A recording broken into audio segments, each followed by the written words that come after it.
Hello friends, welcome back to my YouTube channel. और आज का हमारा टॉपिक है फ्यूल सेल। फ्यूल सेल क्या होता है हम पढ़ते हैं। Fuel cell is a galvanic cell in which fuel energy is continuously supplied.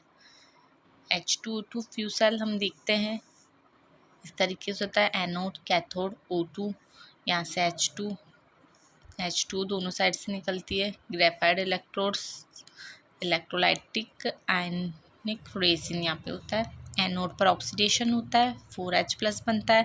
Cathode पर जो होता है H2O बनता है। और जो इसकी कंप्लीट रिएक्शन है वो कुछ इस तरीके से होती है। सिंपल सा है, इसमें इतना कुछ समझाने का नहीं है। एल्केलाइन H2O2 फ्यूल गैस अगर हम देखें तो इसमें बीच में KOH और NaOH का सॉल्यूशन होता है और इस तरीके से इसकी कंप्लीट रिएक्शन इस प्रकार से होती है। ये आपको याद रखने की चीज़ें, इसमें ज़्यादा समझाने का कुछ होता नहीं है। Efficiency of energy conversion of cell is equal to net useful work obtained from total energy। Efficiency of cell क्या होती है वो इस तरीके से होती है। Eta is equal to delta G upon delta H. ठीक है, delta G upon delta H. और उसके बाद अगर इसको हम लिखें, मैं आपको लिख के भी बता देती हूँ। Delta G is equals to delta H minus T delta S होता है। तो डेल्टा जी अपॉन ये डेल्टा एच हो गया, इधर ये इससे कट गया तो 1 minus T delta S by delta H. इस तरीके से फॉर्मूला डिराइव हुआ और ये आ गया। फिर ये है इलेक्ट्रोकेमिकल सेल के लिए ईटा जो होता है एफिशिएंसी ऑफ सेल वो 30 to 40% होती है। ड्राई सेल के लिए 70% होती है। फ्यूल सेल के लिए 70 to 100% होती है। और हीट इंजन के लिए 30% होती है। वैल्यूज़ याद रख लेनी है हमें। प्राइमरी और सेकेंडरी सेल क्या होते हैं अपनी देखेंगे। ये जो वापस रिचार्ज नहीं होते हैं ये रिचार्ज हो सकते हैं। इजी टू यूज़ होते हैं, डिफ़िकल्ट टू यूज़ होते हैं। ये रिवर्सिबल होते हैं, केवल एक बार यूज़ होते हैं, अगेन एंड अगेन यूज़ होते हैं। लो एंड स्मॉल लाइफ टाइम होता है, इसका हाई होता है। एग्जाम्पल है ड्राई सेल्स, डेनियल सेल्स। और इसके एग्जाम्पल जो है लेड एसिड, निकल, आयरन सेल। ठीक है, अब हम आगे बढ़ते हैं।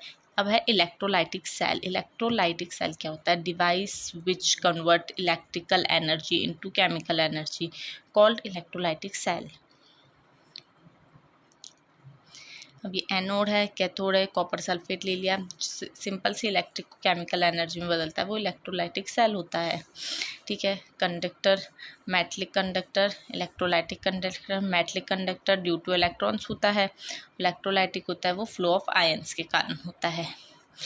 Increasing temperature metallic conductance decrease because of increasing resistance. यानी कि जो मेटलिक कंडक्टर है उसमें इलेक्ट्रॉन्स के कारण जो होती है कंडक्टिविटी होती है। और टेम्परेचर बढ़ाने पर इलेक्ट्रॉन्स जो हैं आपस में ज़्यादा उनमें अपन कह सकते हैं टक्कर होती है। ठीक है, तो वो उसका कंडक्टेंस जो होता है डिक्रीज़ हो जाता है बिकॉज ऑफ इंक्रीजिंग रेजिस्टेंस। उसका प्रतिरोध क्योंकि बढ़ जाता है। तो ये चीज़, ये अंतर इनमें हमें ध्यान रखना है कि मेटलिक में जो होता है इंक्रीजिंग टेम्परेचर के साथ जो होता है मेटलिक कंडक्शन डिक्रीज़ होती है। लेकिन यहाँ पर फ्लो ऑफ आयंस में अगर टेम्परेचर बढ़ा दें हम तो कंडक्टेंस भी बढ़ेगी। ये मेन बात याद रखने की है। इलेक्ट्रोलाइटिक कंडक्शन C बराबर 1/R, ये हम सबको पता है, नॉर्मल सा है। कंडक्शन जो होती है वो R प्रतिरोध रेजिस्टेंस के व्युत्क्रमानुपाती होती है, रेसिप्रोकल होती है। ठीक है, देन हम देखते हैं स्पेसिफिक कंडक्शन जिसे कंडक्टिविटी कहते हैं। तो वो क्या होती है?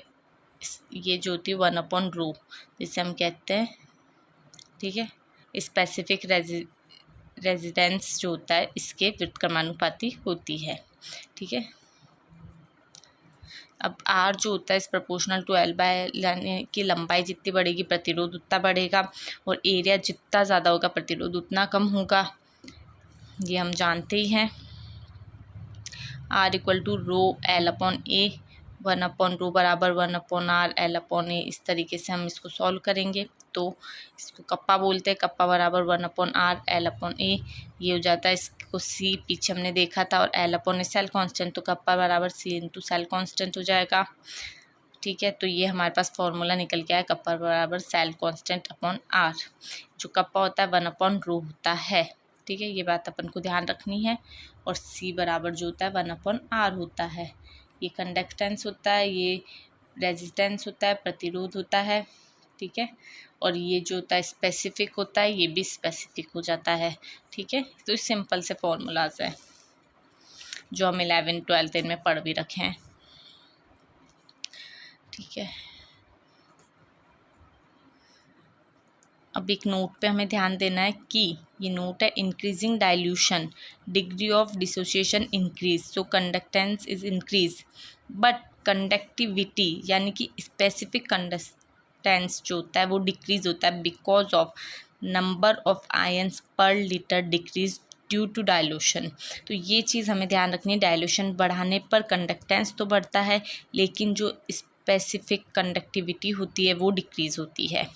कंडक्टिविटी हैज़ एडिटिव प्रॉपर्टी इस तरीके से, और लैम्डा एम जो होता है वो कप्पा अपॉन मोलरिटी होता है। स्पेसिफिक कंडक्टिविटी जो है कप्पा, इसके बारे में हम पढ़ते हैं कि ये मोलर कंडक्टिविटी इक्विवेलेंट कंडक्टिविटी दो तरह की होती है। इसको लैम्डा एम से दिखाते हैं, ये अपन ने अभी पीछे पढ़ा है। कप्पा अपॉन कंसंट्रेशन होता है, ठीक है ना, लैम्डा का बराबर, ठीक है। तो मोलर कंडक्टिविटी जो होती है लैम्डा एम बराबर कप्पा अपॉन मोलरिटी, यहाँ पे कप्पा अपॉन नॉर्मेलिटी हो जाती है, इसके यूनिट्स हो जाती है। सिंपल सी चीज़ है, हमें इतना वो मेजर इशू नहीं है इसके अंदर, ठीक है। आपको ये फॉर्मूला ध्यान रखना है कि कप्पा एम बराबर kappa upon molarity, kappa upon normality and lambda M, और ये लैम्डा जो है वो कप्पा अपॉन कंसंट्रेशन, ठीक है। अब हम देखते हैं कि हमें क्योंकि पता है lambda M kappa upon molarity होता है, और मोलरिटी जो होता है वो क्या होता है, नॉर्मेलिटी अपॉन एक्स फैक्टर, यानी कि नॉर्मेलिटी जो होती है एन जो होता है वो मोलरिटी इंटू एक्स फैक्टर होता है, ये हम सब जानते हैं। तो मोलरिटी एन अपॉन एक्स, तो ये नॉर्मेलिटी अब, और ये जो एक्स फैक्टर था वो नीचे था वो ऊपर चला गया, तो ये एक फॉर्मूला निकल के आया। एक्स फैक्टर वगैरह हम सब जानते हैं क्या होता है, ये थर्मोडायनामिक्स वगैरह में आ जाता है वैसे कि, और फिर भी हम देख लेते हैं। जैसे कि HCl या तो H प्लस Cl-, तो इसका एक्स फैक्टर क्या हो गया, +1 है यहाँ पे तो 1 हो गया, इधर ये 2- है, और अगर इसको भी 2 को इधर +1 से मल्टीप्लाई करूँगी तो 2 हो जाएगा। इसी तरीके से इन सब में हुआ, इसमें देख लेते हैं। तो अपन x बराबर 1 हो जाएगा, इसमें 2 हो जाएगा, ठीक है। इस तरह Na2SO4 में देखें तो 2 होगा, इसके अंदर देखें तो 2 × 3 6 हो जाएगा। तो ये आप उम्मीद है कि समझ गए होंगे। अब ये जो नेक्स्ट फार्मूला है, ये थोड़े 1-2 फार्मूले और है कप्पा पे, ये हम देख लेते हैं जो IMPS से क्वेश्चंस आते हैं।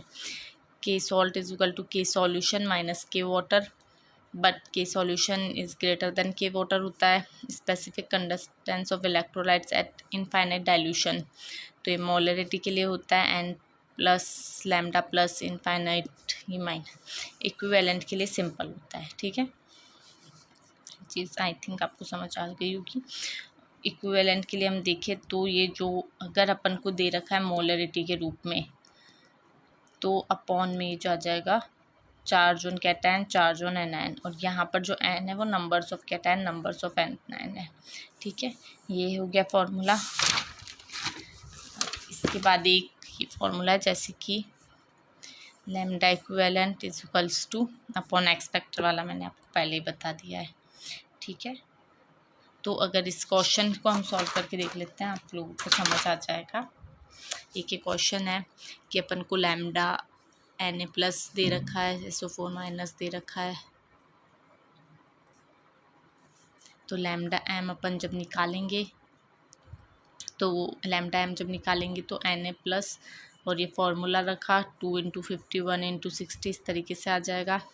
और इक्विवेलेंट लैम्डा एम जो टोटल है 260 अपॉन एक्स फैक्टर 2 ले लिया, क्योंकि Na+ और इसका एक्स फैक्टर क्या हो जाता है 2 का, और अगर दूसरे फार्मूला से निकाले लैम्डा इक्विवेलेंट तो ये इस तरीके से आ जाएगा, ठीक है। ये सिंपल है, आप करके देखेंगे आपको आ जाएगा।